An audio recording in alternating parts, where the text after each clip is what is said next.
Talha from the UK. Assimalhakeem Sheikh. 𝐊𝐧𝐨𝐰𝐥𝐞𝐝. Sheikh, as I've mentioned to you on the phone, and this is in relation to earning income, having listened to you, especially when it comes to upholding ties of kinship and learning about the names and attributes of Allah and using some of those names in dua, in supplicating, I have been able to earn more money recently than I've had in the last 6-7 years in the last 2 months. Now, this question is basically in relation to that. I just want to say thank you massively for all the help you've done, mate.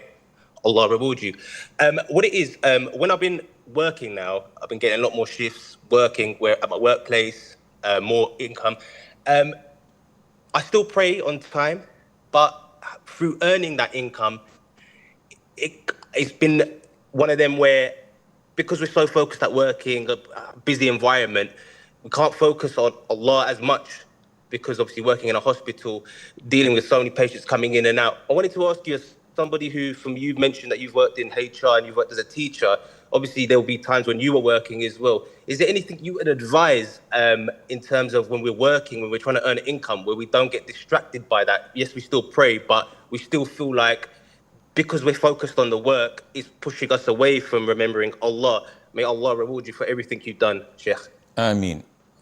Brother Talha, this requires a lecture, but in a nutshell, you cannot be distracted from remembering Allah when working, even if you're working in the medical field or in the ER, because a true Muslim who had studied the beautiful names and attributes of Allah, who had done his due diligence in ibadah, and who's observing to the best of his ability Allah's commands and refraining to the best of his abilities from haram, such an individual views everything in life as a form of ibadah.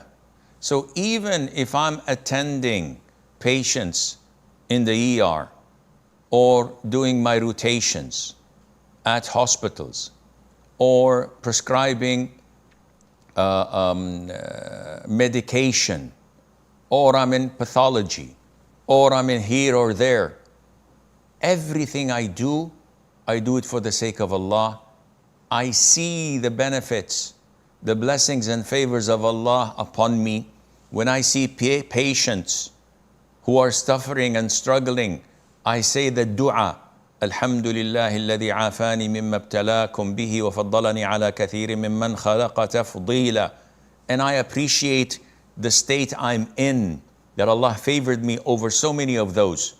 When I see people in calamities, I appreciate Allah's grace and favor, and I'm always thankful and expressing my gratitude. When I see an opportunity to give da'wah, or to begin my practice by saying Bismillah, and people relate to this as part of my religion, Akhi, you can never be distracted from remembering Allah in everything you do. And as I said, this requires a full-fledged lecture.